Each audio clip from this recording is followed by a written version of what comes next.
Imagine a child so perfect, an entire nation found hope in her golden curls. But behind the dimples lay a conspiracy so surreal it reached the halls of the Vatican. While millions sang along to the good ship Lollipop, others whispered a dark secret. That Shirley Temple wasn't a child at all, but a 30-year-old woman hiding a disturbing biological truth. This is the story of Hollywood's greatest miracle and its most bizarre secret investigation. Before the world knew her as the girl with the ringlets, she was simply Shirley Jane Temple, born in 1928 in the sunny coastal air of Santa Monica, California.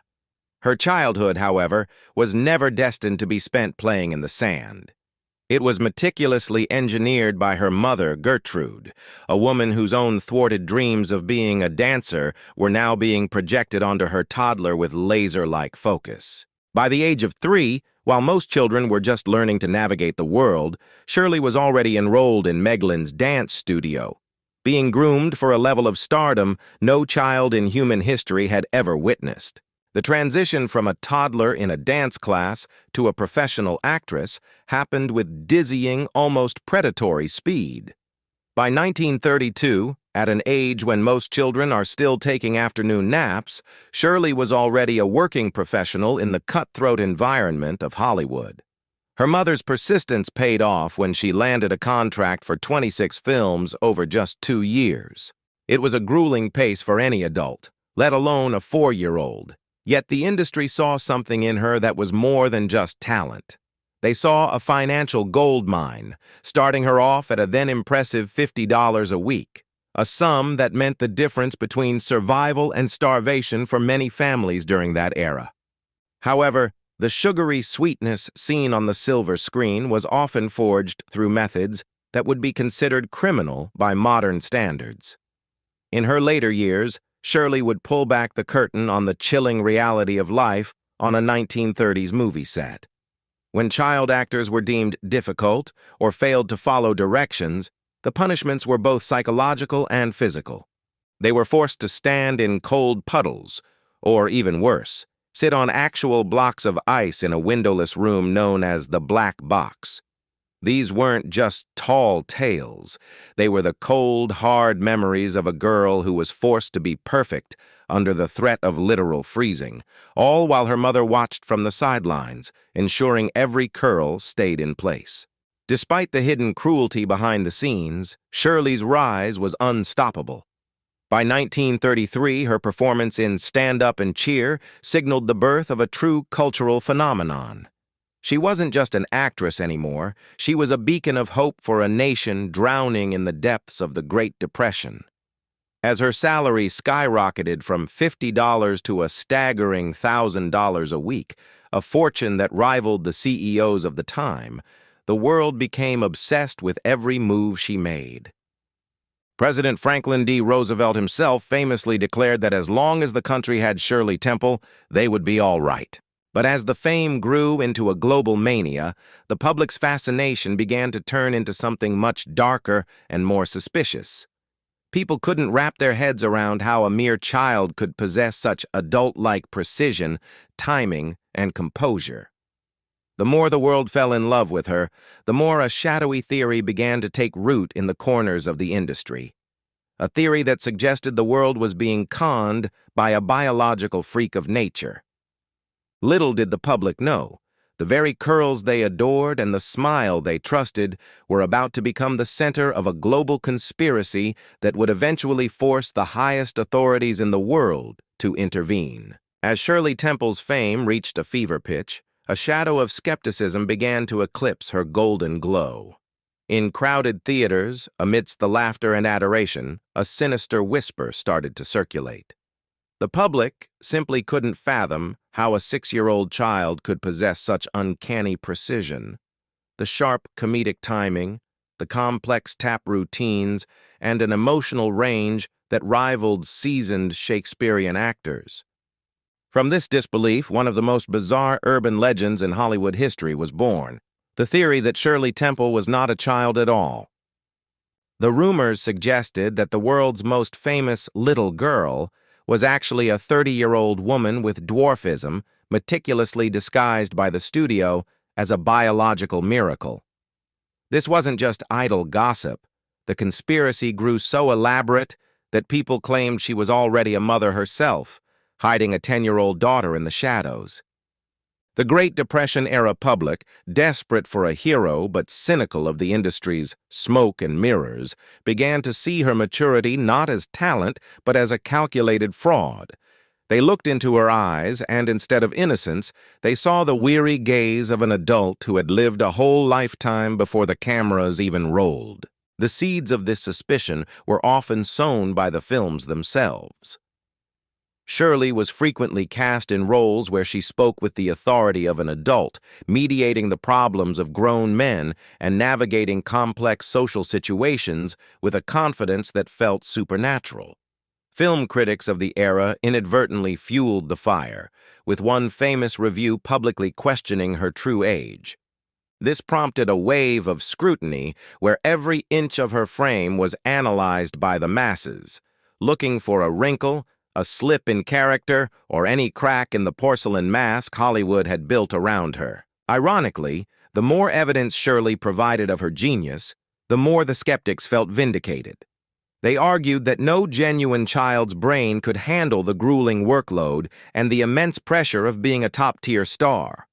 Her perfection became the very evidence used against her. In the eyes of a growing movement, she was no longer a child star, but a sophisticated product of makeup, lighting, and a dark corporate secret designed to profit from a nation's need for hope. These rumors didn't just haunt the studio boardrooms, they created a world where Shirley's every smile and gesture were treated as clues in a global mystery. But the hysteria was about to escalate far beyond the tabloids of Los Angeles. It reached a point so absurd that the highest moral authority on the planet felt compelled to step in and uncover the truth. The conspiracy theory regarding Shirley's age became so pervasive that it eventually crossed the Atlantic and landed on the desks of the Vatican. In a move that remains one of the most surreal moments in Hollywood history, the church actually launched a secret investigation to determine if Shirley Temple was, in fact, an adult in disguise. An envoy was reportedly sent to verify her birth records and physical identity, as the church feared the world was being subjected to a massive, perhaps even sacrilegious, deception. The Temple family was left in a state of shock, realizing that even the halls of St. Peter weren't immune to the madness of the rumor mill. However, if one looked closely at the reality of the film sets, the public's confusion was almost understandable, though they were looking for the wrong kind of deception. To keep Shirley as a frozen-in-time doll, the studio employed grueling physical manipulations. One of the primary reasons she never seemed to age in the eyes of the public was her smile. Throughout her most famous years, Shirley never appeared to lose her baby teeth. She always possessed a full, radiant smile, regardless of the biological reality that every child loses their teeth between the ages of 5 and 7. The truth was far from a biological miracle. It was a dental fabrication. Every time a tooth fell out naturally, the studio's dental specialists would immediately fit her with dental caps or veneers to fill the gaps. They were terrified that a gap-toothed smile would shatter the illusion of her perfection and devalue their billion-dollar asset. Shirley spent years performing with foreign objects in her mouth, learning to sing and deliver lines without dislodging the porcelain shields that hid her natural growth from a watchful, suspicious world. Her hair was another battleground of artifice.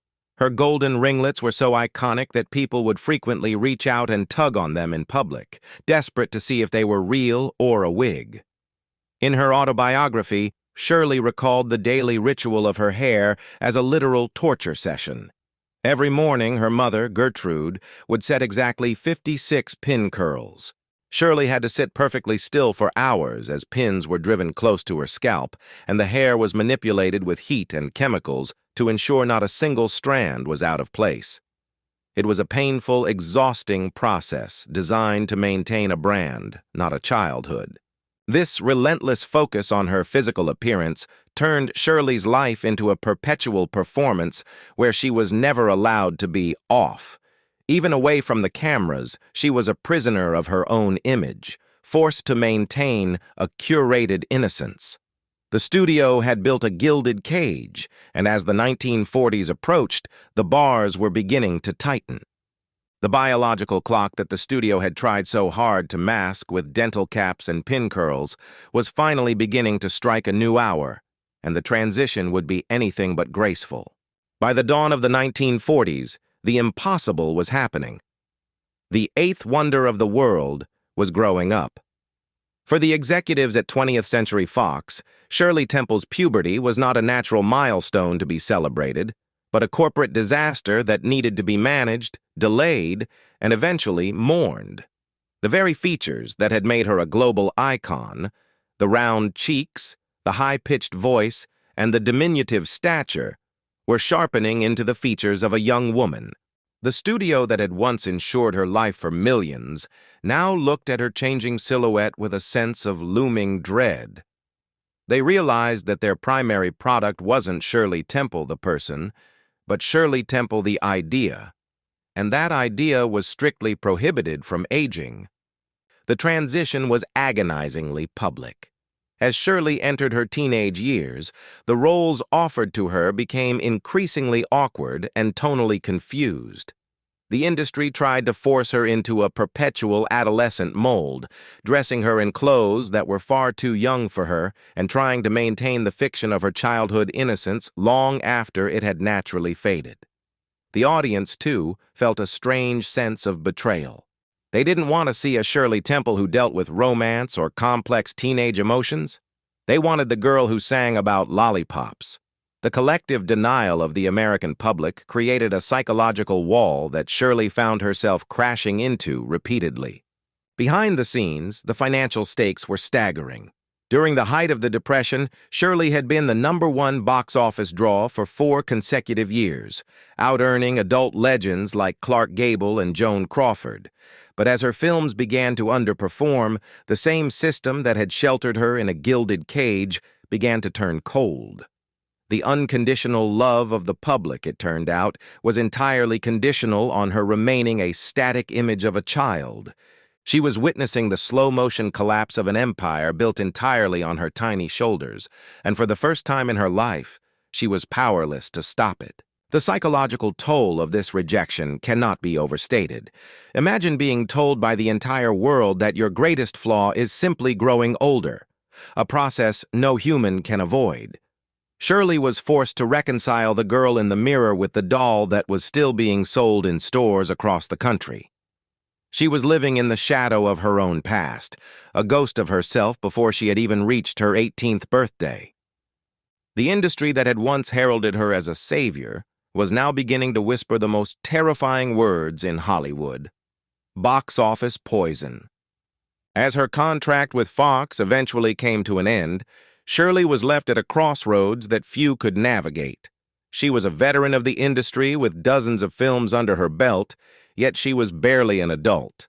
The world watched with morbid curiosity, wondering if the girl who had survived the Vatican's investigation and the pressures of the Great Depression could survive the one thing Hollywood never forgives: the loss of novelty. But as the curtains began to close on her cinematic childhood, a new and even more complex chapter was beginning, one where the ringlets would finally be cut away to reveal the woman beneath. The mid to late 1940s represented a desperate struggle for Shirley to find a foothold in an industry that no longer knew where to put her. She moved to different studios, including a stint with the legendary David O. Selznick, the man behind Gone with the Wind. Selznick hoped to reinvent her as a sophisticated dramatic actress, casting her in films like Since You Went Away and I'll Be Seeing You. While she gave competent, even impressive performances, the baggage of her childhood was too heavy to carry. Every time she appeared on screen, audiences weren't looking at the character she was playing. They were looking for the ghost of the little girl with the 56 curls. This era of her life was marked by a profound sense of identity displacement. Shirley was no longer the commander-in-chief of the box office. She was just another actress in a sea of starlets, and she lacked the femme fatale allure that the post-war audience craved. By 1949, at the tender age of 21, she starred in her final film, A Kiss for Corliss. It was a quiet, unceremonious exit for a woman who had once been the most famous person on the planet. While most people her age were just beginning their careers, Shirley Temple was effectively a has-been, a relic of a bygone era who was being put out to pasture before she could even legally drink. The decision to retire wasn't a tragedy for Shirley, it was an escape. She realized that as long as she stayed in Hollywood, she would always be compared to a version of herself that no longer existed. She sought a normal life with a ferocity that matched her mother's earlier drive for stardom. She married, had children, and attempted to build a fortress around her private life. Yet the siren call of the spotlight hadn't entirely faded. In the late 1950s, she made a brief, calculated return to the public eye with Shirley Temple's Storybook, a television anthology series where she served as both host and narrator. This return to television was a fascinating cultural moment. It allowed Shirley to bridge the gap between her past and her present. She wasn't trying to be a toddler anymore, but she was leaning into the storybook persona that the public felt comfortable with. It was a safer, more maternal version of her celebrity. However, even this success felt like a compromise. She was still performing for an audience that viewed her through a lens of nostalgia rather than for who she actually was. The series lasted a few years, but it became clear that the small screen couldn't contain the ambitions of a woman who had already conquered the world twice over. What the public didn't realize was that Shirley was preparing for a pivot so radical it would make her Hollywood career look like a mere prologue. She was done playing roles written by others. She was ready to step onto a stage where the stakes weren't box office receipts, but global diplomacy and the fate of nations. The girl who had been investigated by the Vatican was about to become the woman who commanded the respect of presidents and kings. As she stepped away from the cameras for the final time, the world assumed they had seen the last act of the Shirley Temple story, unaware that her most influential years were still decades away. While the world was busy reminiscing about the 1930s, Shirley Temple Black was quietly reinventing herself in the suburbs of San Francisco. She was no longer the girl on the good ship Lollipop. She was a wife, a mother, and a woman deeply concerned with the shifting political landscape of the 1960s. The transition from the dream factory of Hollywood to the harsh reality of politics wasn't a whim. It was a calculated move by a woman who had spent her entire life observing power and influence from the inside. In 1967, she threw her hat into the ring for a special election to Congress, representing California's 11th district, signaling the end of her life as a relic of the past. The campaign was a brutal awakening to the double standards of American society. Her opponents didn't focus on her policies or her sharp intellect. They attacked her history. They tried to reduce her to the curls and the dimples, suggesting that a former child star had no business discussing the Vietnam War, civil rights, or fiscal policy. One opponent famously and condescendingly mocked her by saying, "Little Shirley Temple is not going to get my vote." They expected a doll, but they encountered a veteran of the studio system who was used to dealing with the most ruthless men in business.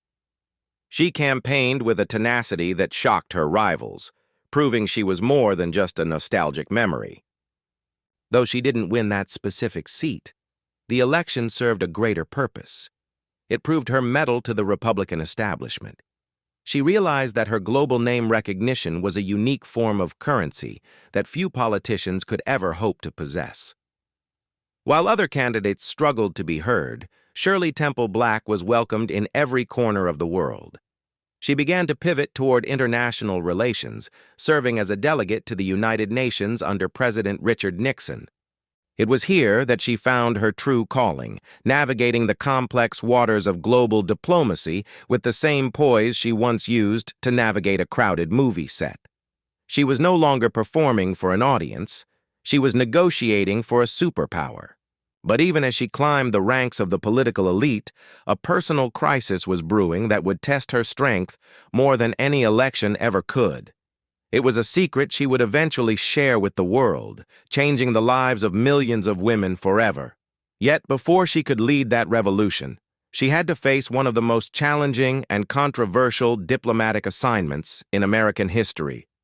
The world was about to see if the miracle child could hold her own in the volatile landscape of the Cold War, where a single misstep could mean much more than a bad review. In 1974, President Gerald Ford made a move that raised eyebrows across the entire Washington establishment. He appointed Shirley Temple Black as the United States ambassador to Ghana. Critics were aghast, viewing the appointment of a former child actress to a sensitive post in a newly independent African nation as a patronizing joke. They expected her to fail, assuming she would be a mere figurehead who focused on social events and photo opportunities while the real men did the work. Instead, Shirley arrived in Accra with a suitcase full of briefing books and a determination to be taken more seriously than any predecessor.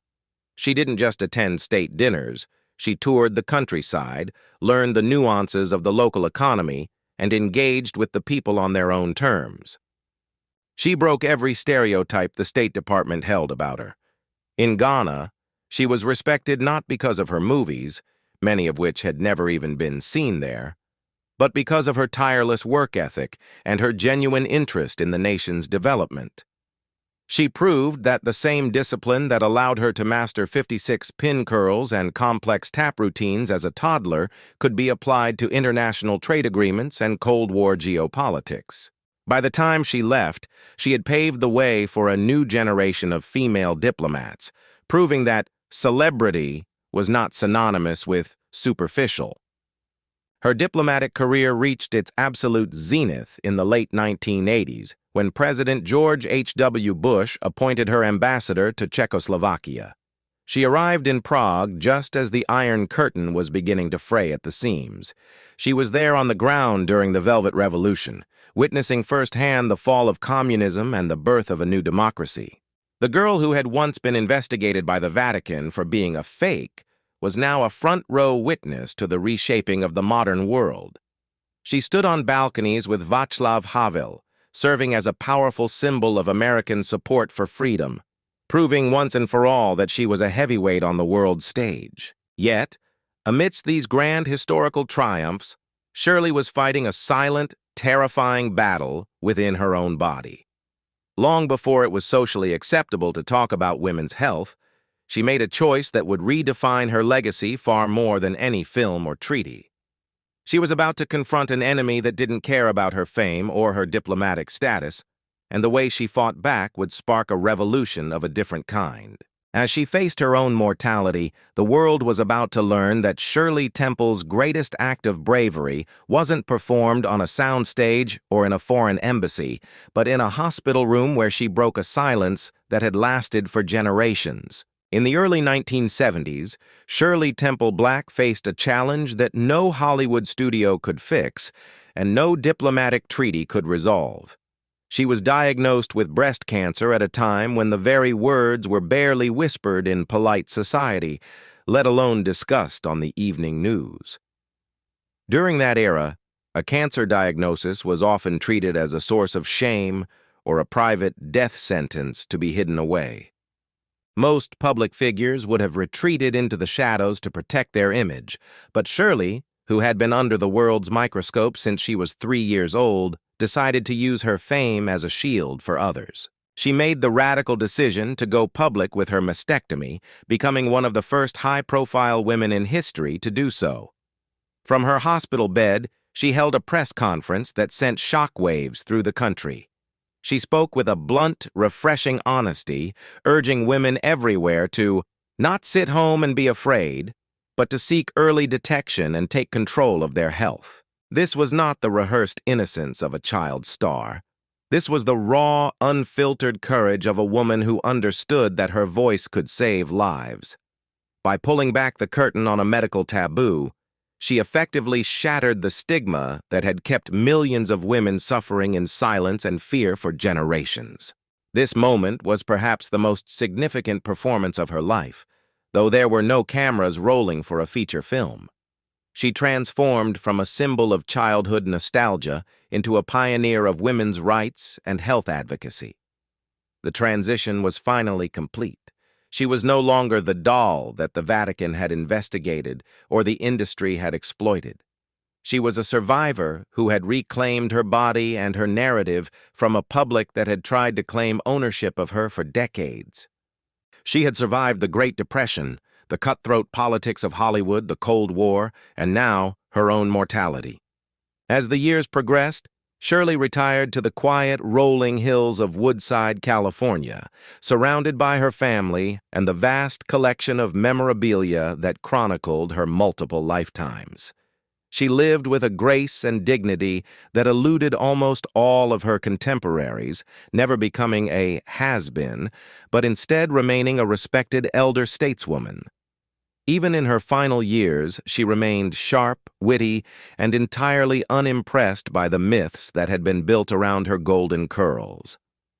She had lived long enough to see her own legend become a part of history, yet she always remained firmly rooted in the present.